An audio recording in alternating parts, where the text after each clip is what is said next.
के चिन्ह। हाँ ए राजा मोर दे देना माया के चिन्ह।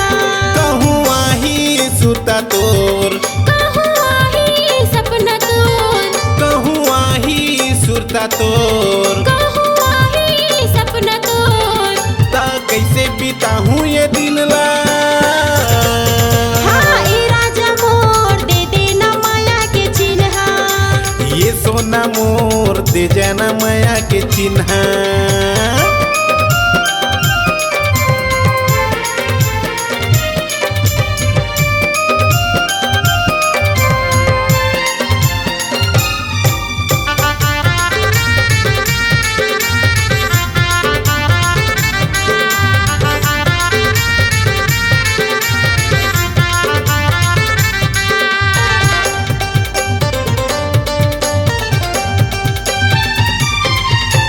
दिन कटे ना कटे मंझनिया कटे नहीं वो रतिया।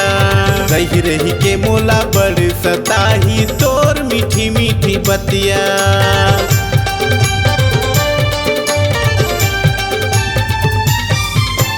दिन कटे ना कटे मंझनिया कटे नहीं वो रतिया। रही रही के मोला बड़ सताही तोर मीठी मीठी बतिया। कहूँ आही सुरता तोर, कहूँ आही सपना तोर, कहूँ आही सुरता तोर। कहूँ आही सपना तोर। ता कैसे बिताहूँ मैं दिन ला।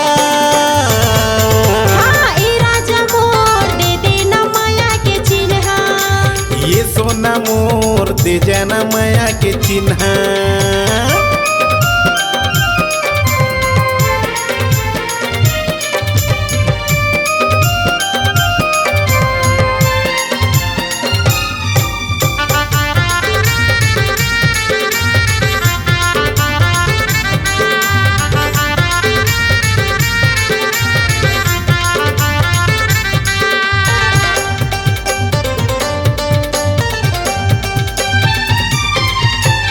ऐसे माया के देहूँ चिन्ह कभू भूला नहीं पावे। जब जब तोला आही मोर सुरता संगे दौड़े दौड़े आवे।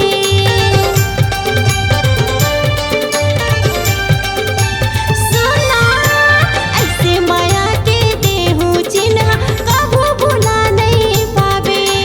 जब जब तोला आही मोर सुरता संगे दौड़े दौड़े आवे। कहूँ आही सुरता तोर, कहूँ आही सुरता तोर, कहूँ आही सुरता तोर। कहूँ आही सपना तोर। ता कैसे बिताहूँ मैं दिन ला। हाँ ए राजा मोर दे देना माया के चिन्ह। हाँ ये रानी मोर ले जा रंगीला के चिन्ह। कहूँ आही सुरता तोर, कभू आही सपना तोर, कहूँ आही सपना तोर। कभू आही सुरता तोर। ता कैसे गुजारूँ दिन ला। ये रानी मोर दे देना माया के चिन्ह। हाँ ए राजा मोर दे देना माया के चिन्ह। हाँ ये जान मोर दे देना माया के चिन्ह।